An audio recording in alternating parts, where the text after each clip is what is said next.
Thanks, Mike. So we're at a certified GM service center today. Craig, what is your actual title? Because it's a long one.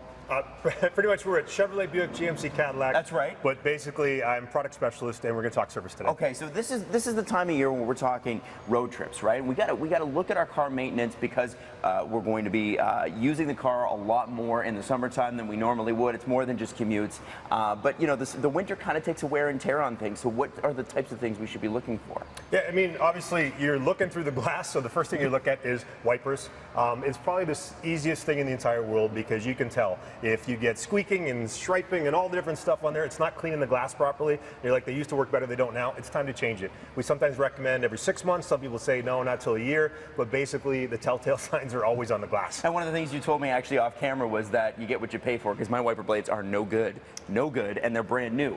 Yeah, and basically you do get what you pay for. You can buy some cheap things and so on, but my favorite kind is beam blade. You can get cheaper ones with this, but it's not bad spending an extra few dollars to get something that's properly done. You can see the beam that's actually got the flex to it, right? So it helps to stay on the glass a little better overall. So you do get what you pay for overall, though. And since that's what you're looking through, it's not a bad investment. And with the rain we had this weekend, it's something that you need. It's raining all the time. Oh my God, it's crazy. Okay, so let's take a look over here. There's something on the inside of the door that we need to look at, right? Yeah, because before you go on a trip, you want to make sure your tires are good. And we're going to talk tread in a second there, but basically your proper inflation is also important. That's where you get better fuel economy, you get better handling, and so on. Some people look at a tread wall.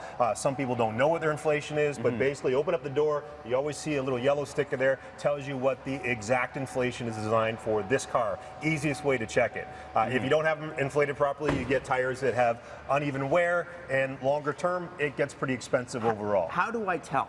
How do I look? Well, it's tough to tell sometimes inside your wheel well, but you're looking for, if you got more tread on one side, less on the other, your vehicle may not be properly balanced. Plus, most importantly, especially when you mentioned the rain, you got to make sure you have enough tread on there. Yes. Yeah, sliding is not a fun experience. You start to hydroplane and it's a mess. So making sure your tires are good, making sure your wipers are good, probably the first things you can check before you go on that summer trip. So it's really just kind of basic maintenance. Bring it in, just have a check through, and it's pretty simple. As crazy as it sounds, it is simple, but not a lot of people do it, and they're the ones who's sharing the road with you. Right. Yeah, one other thing you should do before you go on a summer trip is just simply invest in a small little safety kit. Right. It's not a bad idea overall. Get the ones got jumper cables, maybe a little tow, that kind of idea. Maybe your little safety kit as well, just to make sure everything's good. It doesn't take up a lot of room, and if you need it, it's always there. And throw a blanket back there too, just in case.